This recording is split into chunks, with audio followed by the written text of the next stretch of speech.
తాకట్లో ఉన్న మీ బంగారాన్ని విడిపించి ఆ రోజు ఆన్లైన్ రేటుకి కొంటాం. Sharma gold company. నమస్కారం, సుమన్ టీవీకి స్వాగతం. ఈ 2025 ఫిబ్రవరి మాసం గ్రహాల సంచారం ప్రకారం ఏ రాశుల వారికి ఎలాంటి ఫలితాలు వెలువడనున్నాయి, అలాగే ఎటువంటి పరిహారాన్ని పాటించుకోవాలి, ఈ అంశాలను తెలియజేసేందుకు మనతో పాటు ఉన్నారు ప్రముఖ జ్యోతిష్య రత్న జ్యోతిష చక్ర వైభవ నిపుణ డాక్టర్ రాళ్ళపల్లి రవికుమార్ గారు. గురుగారు నమస్కారం. శరదిందు సమాకారే పరబ్రహ్మ స్వరూపిణి వాసరాపీఠ నిలయే సరస్వతి నమస్తుతే. అందరికీ నమస్కారం.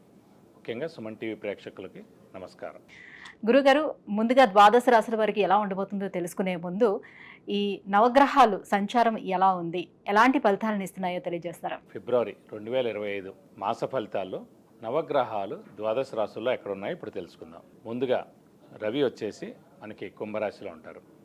అలాగే కుజుడు వచ్చి మనకి మిథున రాశిలో ఉన్నారు. అలాగే రాహు మనకి మీనరాశిలో ఉన్నారు. అలాగే గురువు మనకి వృషభ రాశిలో ఉన్నారు. శని స్వస్థానమైన మనకి కుంభరాశిలో ఉన్నారు. అలాగే బుధుడు వచ్చి మనకి అదే కుంభరాశిలో ఉన్నారు. కేతు మనకి కన్యారాశిలో ఉన్నారు. ఇంకా ఆఖరిగా శుక్రుడు మటుకు ఉచ్చస్థానంలో ఉన్నారు. శుక్రుడు కూడా ఒక 2-3 నెలల దాకా మనకి ఉచ్చస్థానంలో ఉంటారు.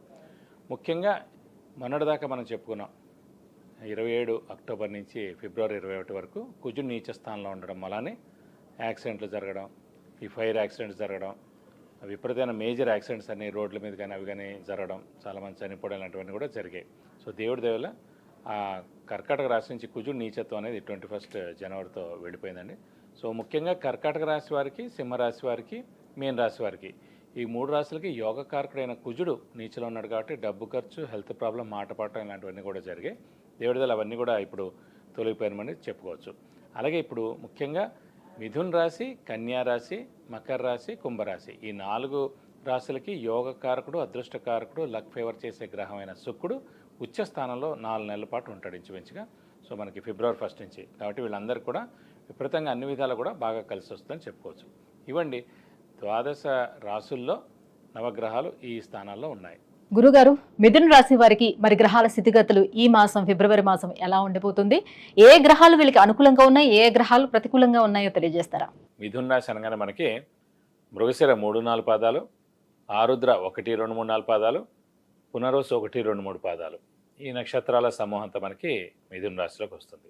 ఈ రాశి వారికి ముఖ్యంగా శని బలం బాగానే ఉంది. ఎందుకంటే మరి అందరూ అనొచ్చు 3, 6, 11 స్థానాల్లో శని ఉంటే బాగా యోగిస్తాడు కదా, ఇప్పుడు మనకి భాగ్యస్థానంలో ఉన్నాడు, ఎలా యోగిస్తాడని.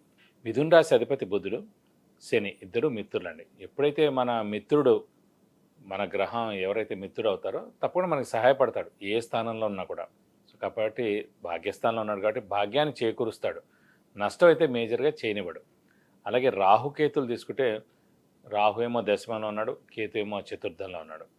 కొంచెం మిశ్రమంగా ఉండొచ్చు కానీ ఓవరాల్గా బాగానే ఉంటుంది. ఇంకోటి ఏంటంటే వ్యయ స్థానంలో గురువు ఉండడం. సో ఖర్చు స్థానంలో ఎప్పుడైతే గురువు ఉన్నాడో అంటే శుభగ్రహం అయ్యాడు కాబట్టి మంచి ఖర్చులు చేయిస్తాడు. వేస్ట్ ఖర్చులు అయితే, పిచ్చి ఖర్చులు అయితే ఏం చేయించడం. అలాగే తీర్థయాత్రలు అవి కూడా చేస్తారండి. అలాగే దైవ దర్శనం చేసుకుంటారు, గురువుని దర్శిస్తారు, గురువు యొక్క బ్లెస్సింగ్స్ తీసుకుంటారు. ఇంకోటి మిథున రాశి అధిపతి బుధుడు అయ్యాడు. సో బుధుడు సాధారణంగా మామూలుగా వ్యాపార కారకుడే బుధుడు. అలాగే ఫ్రెండ్స్కి కారకుడు బుధుడు, కమ్యూనికేషన్ స్కిల్స్, రైటింగ్ స్కిల్స్కి కారకుడు కూడా బుధుడే అండి. సో అలాంటి బుధుడు ఈ యొక్క రాశి మిథున అయింది కాబట్టి అది ఇన్బౌండ్ అంటే మామూలుగా బై బర్తే వస్తుందన్నమాట. సో కమ్యూనికేషన్ స్కిల్స్ కానీ, రైటింగ్ స్కిల్స్ కానీ, వ్యాపారం ఎలా చేయాలని కానీ ఇవన్నీ కూడా మనకి ఇన్బిల్ట్గానే వస్తుందన్నమాట రాశి వాళ్ళకి. సో వాళ్ళు సాధారణంగా వ్యాపారం చేయొచ్చు, మంచి కమ్యూనికేషన్ స్కిల్స్, రైటింగ్ స్కిల్స్ ఉంటాయి, మంచి యాంకర్స్ కూడా అవ్వచ్చండి. ఎందుకంటే రైటింగ్ పార్ట్ బాగుంటుంది, అలాగే మాట్లాడడం, వాక్చాతుర్యం, ఇంటర్వ్యూస్ తీసుకోవడం ఇవన్నీ కూడా యాంకర్స్కి చాలా ఇంపార్టెంట్, న్యూస్ రీడర్స్కి. సో మిథున రాశి వారు ఎవరైతే వాళ్ళందరూ కూడా ఈ రంగాల్లో తప్పకుండా సక్సెస్ అయ్యేందుకు అవకాశాలు ఎక్కువగా ఉన్నాయన్నమాట. కాబట్టి ప్రస్తుతం మటుకు గురుబలం తక్కువగా ఉంది కాబట్టి కొంచెం బాగా కష్టపడితే కానీ పనులు జరగవండి, అంతే, అంతగానే లేదు. కష్టపడడం అంటే కనుక ముఖ్యంగా ఏ విషయాల్లో అనొచ్చు. సాధారణంగా ఒక ఉద్యోగం రాబోతోంది, లేకపోతే ఒక కాంపిటేటివ్ ఎగ్జామ్ ఉంది, బద్ధకం అనమాట. ప్రస్తుతం గురుబలం తక్కువగా ఉండడం వల్ల బద్ధకంగా ఉంటుంది. ఈ బద్ధకం వల్ల మనం రేపు చూద్దాంలే, ఎల్లుండి చూద్దాంలే, ఎల్లుండి చదువుదాంలే, ఆ ఎల్లుండి ఇంటర్వ్యూకి వెళ్దాంలే, ఇలా ఈ బద్ధకంతో అంతా కూడా మనకి ప్రొలాంగ్ అయిపోతుంది తప్ప మనం ముందుకు వెళ్ళలేము అన్నమాట. కాబట్టి గురుబలం తక్కువగా ఉండడం చేత మనకి మెయిన్గా ఏంటంటే బద్ధకం పెరుగుతుంది అన్నమాట. సో ఆ బద్ధకాన్ని మీరు పక్కకు పెట్టాలి. బద్ధకాన్ని పక్క పెడితే కూడా తప్పకుండా సక్సెస్ అనేది అయ్యేందుకు అవకాశాలు 100% ఉన్నాయి. ఇది కాకుండా మనకి మెయిన్గా శని బలం పరిపూర్ణంగా ఉండడం చేత ఆరోగ్య ఆయుష్ చాలా బాగుంటుంది. ముఖ్యంగా ఎవరు చూసుకున్నా కూడా ఆరోగ్య ఆయుష్ కూడా ఇంపార్టెంట్. ఎందుకంటే అనారోగ్యం చేస్తే కనుక నెలలు మనం దాని మూలాన్ని ఇంపాక్ట్ ఉంటుంది. వాటి ముఖ్యంగా ఆరోగ్యం చూసుకోవాలి, అలాగే ఆయుష్ కూడా చూసుకోవాలి. అందుకే పుట్టంగానే పిల్లలకి జాతకం రాయరు సాధారణంగా. కానీ జాతకం ఎందుకు చూస్తారంటే బాలారిష్ట దోషాలు ఏమైనా ఉన్నాయా, బాలారిష్ట దోషాల మూలాన్ని అనారోగ్యం చేస్తాయి పిల్లలకి. సో పిల్లలకి అనారోగ్యం కాకుండా ఉండాలంటే బాలారిష్ట దోషాలు ఏమైనా ఉన్నాయి, అలాగే ఆరోగ్య ఆయుష్ ఎలా ఉందనే దానికోసమే జస్ట్ అప్పటికప్పుడు జాతకం చూస్తారండి పిల్లలు పుట్టంగానే. కాబట్టి ఓవరాల్గా మటుకు మిథున రాశికి బాగానే ఉందని చెప్పుకోవాలి.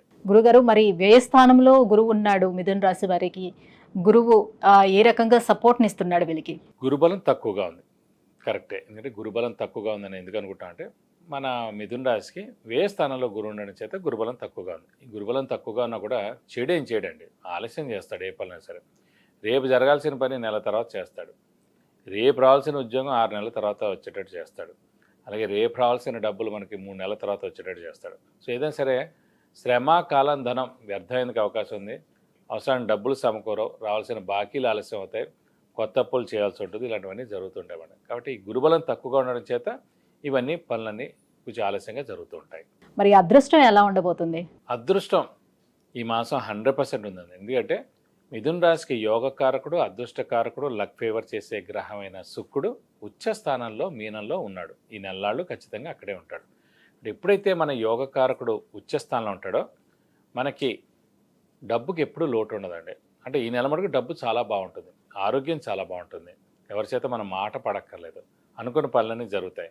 ముఖ్యంగా శుక్రుడు కాబట్టి ఖచ్చితంగా వెహికల్ కొనేందుకు అవకాశం ఉంది, అలాగే లగ్జరీ ఐటమ్ ఏదైనా కొనేందుకు అవకాశం ఉంది, గోల్డ్ కొనేందుకు అవకాశం ఉంది, అలాగే ఇంట్లో కొత్త వస్తువు కూడా కొనేందుకు అవకాశం ఉంది. కాబట్టి అదృష్టం అనేది మటుకు పరిపూర్ణంగా ఈ నెలల్లో ఉంటుంది కాబట్టి మనం అనుకున్న పనులన్నీ తప్పకుండా జరుగుతాయి. మరి గురుబలం పెంపొందించుకునేందుకు ఎటువంటి పరిహారాలను వీళ్ళు పాటించుకుంటే ఇంకా బాగుంటుంది? ఇంకా ఈ నెల మిథున రాశి వారికి పరిహారాలు ఏంటంటే ముఖ్యంగా గురువే వీక్గా ఉన్నాడు, గురుబలమే తక్కువగా ఉంది కాబట్టి సేమ్ గురువారం రోజున ప్రతి గురువారం ఉపవాసం ఉంటే చాలా మంచిది. అలాగే దత్తాత్రేయ స్వామిని ఎక్కువగా ఆరాధిస్తే చాలా మంచిది. ప్రతిరోజు దత్తాత్రేయ స్వామి అష్టోత్తరం చదువుకుంటే చాలా మంచిది. అలాగే దత్తాత్రేయ స్వామి టెంపుల్ ప్రతి గురువారం వెళ్ళి 41 ప్రదక్షిణాలు చేసుకుంటాక మీకు అన్ని విధాలా మంచి చేకూరుతుంది. విద్య, ఉద్యోగం, విదేశీయానం, వివాహం, వాహనం, గృహం, ఇలా అన్ని విషయాల గురించి తెలుసుకోవాలంటే కింద స్క్రోల్ అవుతున్నటువంటి నెంబర్లకి కాల్ చేసి గురుగారు అపాయింట్మెంట్ పొందవచ్చు. గురుగారు, మిథున రాశి వారికి ఫిబ్రవరి మాసం ఎలా ఉండబోతుంది, ఎలాంటి పరిహారాలని పాటించుకోవాలి, ఈ విషయాన్ని తెలియజేసినందుకు ధన్యవాదాలండి.